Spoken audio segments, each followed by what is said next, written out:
안녕하세요. 오늘 당신이 나눠주신 이 귀한 자료들을 가지고요. 영원히 계속되는 여호와의 영광이라는 정말 깊고 흥미로운 주제 속으로 한번 같이 들어가 보려고 합니다. 네, 반갑습니다. 이게 세상의 영광과는 뭔가 좀 근본적으로 다른 거잖아요. 창조 때부터 시작해서 영원까지. 변치 않는다는 그 하나님의 영광. 여기에 대해서 좀 이야기 나눠볼게요. 네, 기대됩니다. 자료를 보니까요. 열왕기상 18장, 또 데살로니가 전서 1장, 에스겔 48장, 그리고 시편 104편 이렇게 네 가지 성경 본문을 통해서 이 영원한 영광이 구체적으로 어떻게 나타나는지, 그렇죠. 다양한 모습으로 나타나죠. 네, 또 우리가 그걸 어떻게 경험하고 또 반응할 수 있는지 이걸 보여주고 있더라고요. 마치 영광이라는 보석의 여러 면을 이렇게 돌려가면서 보는 느낌이랄까요? 좋은 비유네요. 그래서 오늘 저희 목표는 당신이 주목하신 이 성경 본문들을 통해서 영원한 영광의 그 다양한 모습들을 좀 입체적으로 탐구해 보고요. 그 과정에서 발견하는 것들이 오늘 당신의 삶과 생각에 어떤 새로운 의미를 더해줄 수 있을지 함께 고민해 보는 겁니다. 네, 좋습니다. 자, 그럼 본격적으로 시작해 볼까요? 네, 첫 번째 이야기는 열왕기상 18장에서 시작합니다. 그 엘리야 선지자하고 바알 선지자 850명의 대결 아시죠? 갈멜산 위에서의 그 유명한 장면. 네, 너무나 유명한 장면이죠. 누가 진짜 신인지 가리자 이러면서 재물을 쌓아놓고 각자 자기 신의 이름을 부르잖아요. 근데 바알 선지자들이 아침부터 저녁까지 막 피를 흘리면서 외쳐도 아무 일도 안 일어나는데 엘리야가 딱 나서서 여호와께 기도하자마자 순식간에요. 이에 여호와의 불이 내려서 번제물과 나무와 돌과 흙을 태우고 또 도랑에 물을 핥은지라. 와, 하늘에서 불이 내려와서 제단 전체를 그냥 삼켜버리는 이 장면. 이야, 진짜 압도적입니다. 이게 바로 하나님의 능력, 그분의 영광을 너무나 극명하게 보여주는 사건 같아요. 네, 정말 드라마틱한 장면이죠. 근데 여기서 우리가 좀 주목해야 할 점은요. 이 사건이 단순히 누가 더 센가, 이걸 보여주는 힘자랑이나 기적쇼 이런 게 아니라는 겁니다. 그런 게 아니다. 네. 당신도 아시겠지만 그때 이스라엘이 바알 숭배가 정말 극심했던 영적으로 아주 혼란한 시대였거든요. 네, 맞아요. 바로 그런 상황에서 하나님께서 직접 그것도 하늘에서 내리는 불이라는 정말 누구도 부인할 수 없는 강력한 시각적 증거로 내가 유일한 참신이다. 당신의 정체성과 그 권능을 명확하게 선포하신 거죠. 선포. 네. 그리고 이 불은 단순히 내가 진짜 신이야 라는 선언을 넘어서요. 그 거짓된 우상 숭배는 절대 용납하지 않겠다. 이런 심판의 메시지인 동시에 또 길을 잃은 백성들한테는 내가 너희를 구원할 능력과 의지가 있다는 구원의 초청이기도 했던 겁니다. 심판과 구원. 그렇죠. 이처럼 하나님의 그 강력한 의지 그리고 그것을 실행하시는 압도적인 권능 그 자체가 바로 그분의 영광을 드러내는 한 방식이라는 거죠. 이게 오늘날 우리에게도 세상의 수많은 헛된 것들 속에서 오직 하나님만이 경배받으실 참된 영광의 주인이시구나. 이걸 깨닫게 하는 중요한 지점이라고 생각합니다. 와, 듣고 보니 정말 그렇네요. 이게 단순한 기적이 아니라 누가 진짜 주인인지를 가리는 선포이면서 동시에 심판과 구원의 메시지가 담긴 하나님의 자기 계시였다.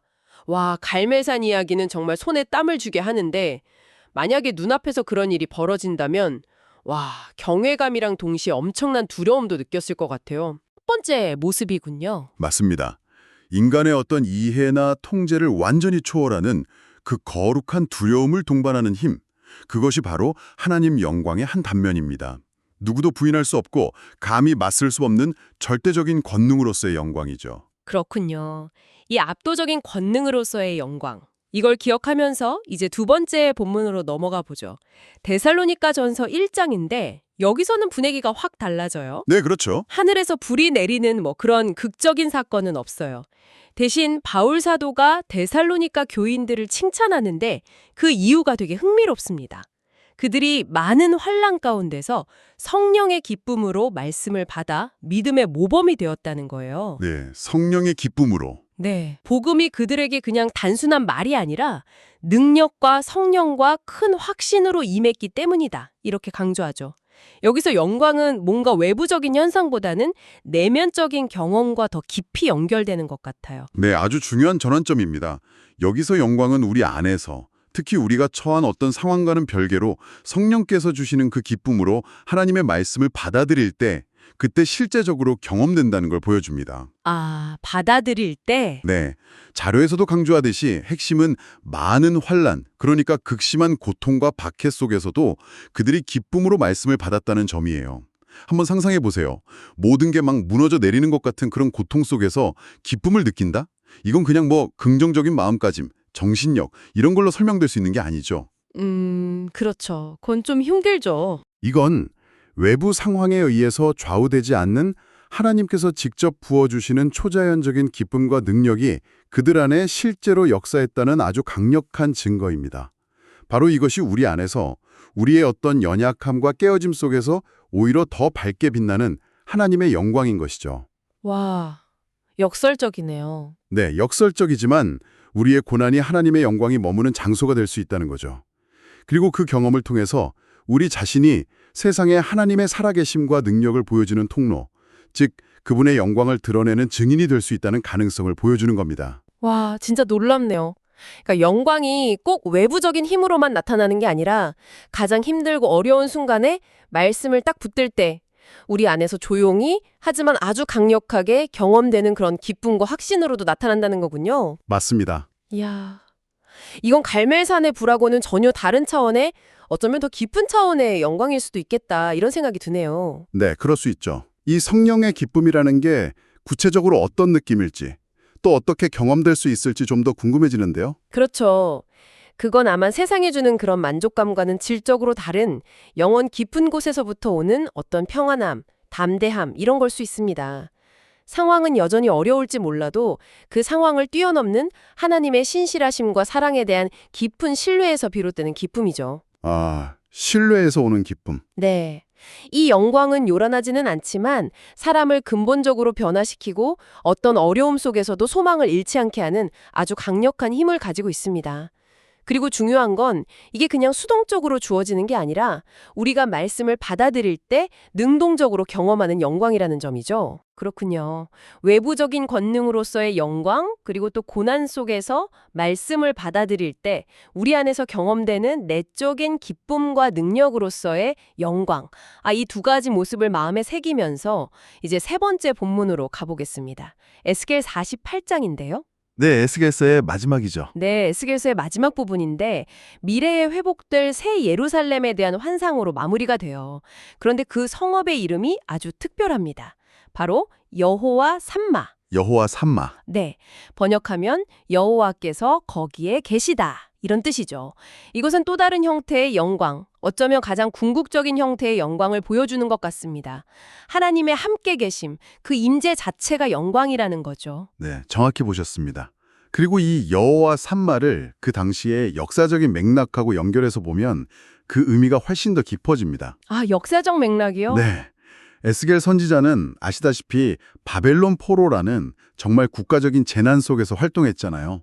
성전은 파괴되었고 백성들은 이방 땅에 흩어져서 하나님의 임재가 이제 떠나간 것 같은 그런 깊은 절망감, 상실감을 느끼고 있었죠. 네, 정말 암울했겠네요. 바로 그런 암울한 상황 속에서 에스겔이 본 환상이 바로 이 새 성읍과 성전에 관한 것이었고 그 모든 환상의 결론이자 핵심이 바로 이 이름, 여호와 삼마였던 겁니다.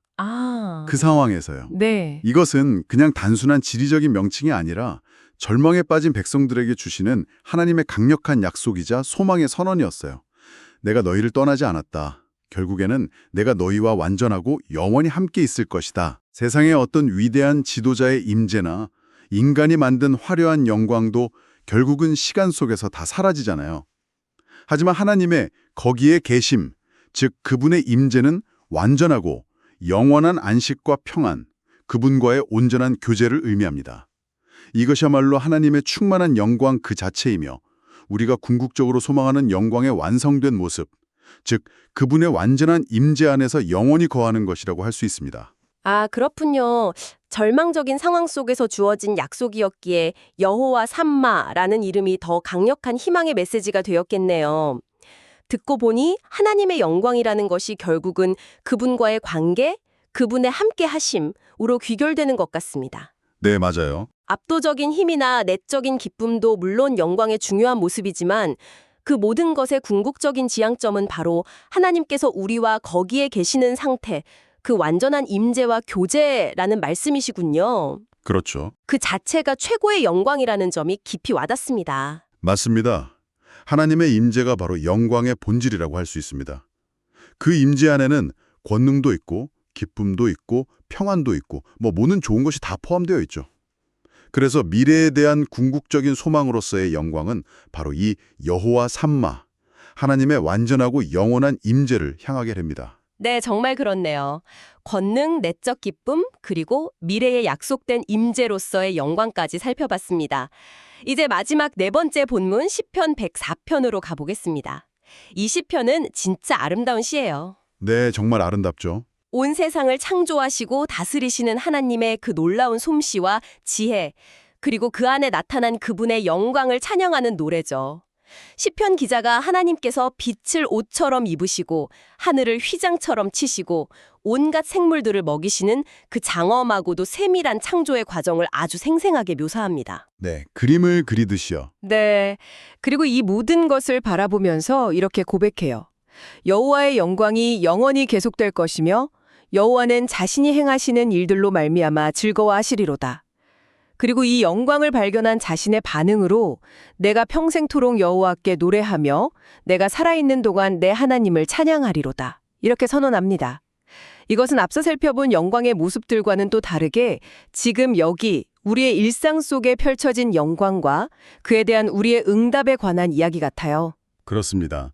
이 시편은 하나님의 영광이 어떤 특별한 사건이나 내적인 체험 혹은 미래의 약속 속에만 있는 것이 아니라 바로 지금 우리가 발딛고 살아가는 이 창조 세계 곳곳에 이미 충만하게 드러나 있다는 사실을 일깨워줍니다. 이미 드러나 있다. 네. 하늘의 별과 구름, 땅의 산과 들, 바다의 물고기, 심지어 이름 모를 작은 풀 한 포기에 이르기까지 모든 창조물들이 하나님의 지혜와 능력 그리고 그분의 영광을 조용히 하지만 아주 분명하게 증언하고 있다는 거죠. 증언하고 있군요. 네. 그리고 이 영광을 발견하고 깨닫는 것, 이것의 자연스러운 결과가 바로 찬양이라는 겁니다. 여기서 중요한 것은 시편 기자가 평생토록 노래하며 찬양하리로다 라고 다짐하는 부분이에요. 네, 평생토록. 네. 이것은 단순히 기분 좋을 때 부르는 노래, 이걸 넘어서서 우리 삶의 궁극적인 목적과 방향이 바로 이 영원하고 변치 않는 창조주 하나님의 영광을 우리의 삶 전체를 통해 평생토록 발견하고 인정하며 경배하는 데 있음을 보여줍니다. 세상이 추구하는 그런 덧없고 일시적인 영광이 아니라 오직 창조주 하나님께만 속한 참되고 영원한 영광을 바라보게 하는 거죠. 자료에서도 해석하듯이 평생토록 노래한다는 것은 우리의 모든 호흡과 존재 이유 자체가 하나님의 영광을 위한 것이 되어야 함을 의미합니다. 듣고 보니 정말 그렇네요. 단순히 장엄한 자연 풍경 앞에서 감탄하는 걸 넘어서 아주 작은 들풀이나 벌레의 움직임, 계절의 변화, 심지어 우리 몸의 신비로운 작동 방식 속에서도 하나님의 영광을 발견하고 찬양할 수 있다는 의미로 들립니다. 맞아요. 아주 작은 것들 속에서도요. 그렇다면 이 영광은 앞서 살펴본 다른 영광들과 달리 우리가 마음만 먹으면 언제 어디서든 매일 만날 수 있는 가장 일상적이고 가까운 영광이라고 할 수도 있겠네요. 네, 바로 그 점이 중요합니다. 시편 104편이 보여주는 영광은 어떤 특별한 사람이나 특별한 장소에만 국한된 것이 아니라 우리 모두에게 열려 있습니다. 우리가 눈을 뜨고 귀를 기울이고 마음을 열어서 주위를 둘러보기만 한다면 창조 세계는 끊임없이 하나님의 영광을 우리에게 속삭여줍니다. 속삭여준다. 좋은 표현이네요. 네, 중요한 것은 그 속삭임을 듣고 그 아름다움과 질서 속에 담긴 하나님의 솜씨를 인정하며 감사와 찬양으로 응답하는 우리의 선택과 태도라고 할 수 있습니다. 자, 오늘 당신이 제공해 주신 이 4가지 성경 본문을 통해서 하나님의 영원한 영광의 다양한 모습들을 탐구해 봤습니다. 한번 정리해 볼까요? 네, 좋습니다. 첫째, 열왕기상 18장에서는 하늘에서 내린 불처럼 모든 의심을 잠재우고 현실을 바꿔버리는 압도적인 권능으로 나타나는 영광을 봤습니다. 네, 권능의 영광. 둘째, 데살로니가전서 1장에서는 많은 환난 속에서도 말씀을 받아들일 때 우리 안에서 경험되는 성령의 기쁨과 능력, 즉 내면에서 빛나는 영광을 확인했고요. 그렇죠, 내적인 영광. 셋째, 에스겔 48장에서는 미래에 완성될 하나님의 영원한 임재, 여호와 삼마, 곧 거기에 계심이 자체가 궁극적인 영광이라는 약속을 보았습니다. 임재의 영광. 마지막으로 시편 104편에서는 지금 여기 온 창조 세계 곳곳에 충만하게 드러난 하나님의 영광을 보면서 우리가 평생토록 찬양으로 응답해야 함을 배웠습니다. 창조와 찬양의 영광. 결국 이 네 가지 모습, 압도적인 힘, 내면의 기쁨, 약속된 임재, 창조의 증거, 이 모든 것이 합쳐져야 비로소 영원한 영광의 그림이 완성되는 거군요. 맞습니다. 아주 중요한 종합입니다. 핵심은 하나님의 영광이 저 멀리 있거나 우리와 상관없는 그런 추상적인 신학 개념이 아니라 이렇게 아주 구체적이고 다양한 방식으로 우리 삶과 역사 속에서 실제로 나타나고 경험되는 살아있는 실체라는 것입니다. 네, 살아있는 실체? 네. 때로는 우리가 정말 경외심으로 엎드릴 수밖에 없는 압도적인 권능으로 다가오시고 때로는 가장 깊은 고통 속에서도 우리 영혼을 붙드는 내적인 기쁨과 확신으로 함께 하시며 때로는 미래를 향한 흔들리지 않는 소망의 근거가 되어주시고 또 지금 이 순간에도 우리를 둘러싼 아름다운 창조 세계를 통해 끊임없이 당신의 존재와 성품을 드러내시죠.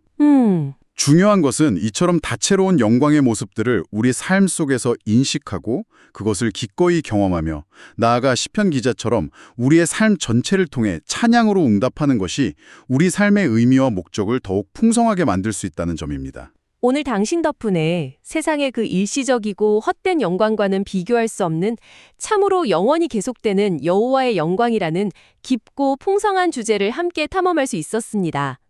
권능으로 나타나는 영광, 내적인 기쁨으로 경험되는 영광, 약속된 임재로서의 영광, 그리고 창조 세계에 가득한 영광과 그에 대한 우리의 찬양까지. 와, 정말 영광의 다채로운 스펙트럼을 함께 본 여정이었습니다. 네, 저도 아주 의미 있는 시간이었습니다. 마지막으로 오늘 나눈 이야기들을 바탕으로 당신 스스로에게 한번 던져볼 만한 질문을 하나 드리고 싶습니다. 네, 어떤 질문인가요? 오늘 우리가 함께 살펴본 하나님의 영광이 나타나는 여러 방식들, 압도적인 권능, 고난 중의 내적 기쁨과 능력, 약속된 영원한 임재, 그리고 창조 세계의 아름다움과 질서 중에서 지금 당신의 마음을 가장 강하게 두드리는 것은 어떤 모습인가요? 어떤 모습일까? 그리고 바로 그 영광의 특정 측면을 오늘 당신의 삶 속에서 더 깊이 인식하고 묵상하는 것이 지금 당신이 세상을 바라보는 관점이나 삶을 살아가는 태도를 어떻게 새롭게 할 수 있을지 한번 조용히 생각해 보시는 시간을 가져보시는 건 어떨까요? 네. 정말 좋은 질문이네요. 스스로에게 꼭 물어봐야겠습니다. 이 귀한 자료와 묵상의 글을 나눠주셔서 정말 감사합니다. 감사합니다. 덕분에 저희도 영원한 영광이라는 주제에 대해 이렇게 깊이 있는 대화를 나눌 수 있었습니다. 다음 시간에 또 흥미로운 주제로 당신과 함께 탐구할 수 있기를 기대하겠습니다. 네, 기대하겠습니다.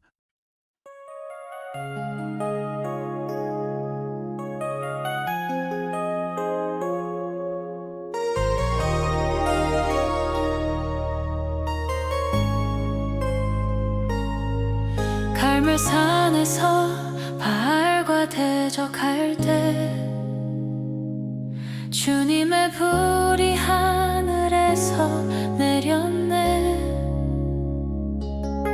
모두의 눈앞에 드러난 영광, 주님만이 참된 신이시라. 영원히 계속되는 여호와의 영광, 세상 어떤 것도 비할 수 없네. 내 삶의 모든 순간, 나의 모든 호흡, 오직 주님만 찬양하리라. 많은 환난 속 데살로니가 성도, 말씀을 기쁨으로 받았네. 성령의 능력, 큰 확신이만이 영광은 내 마음 속에 살아 역사하네.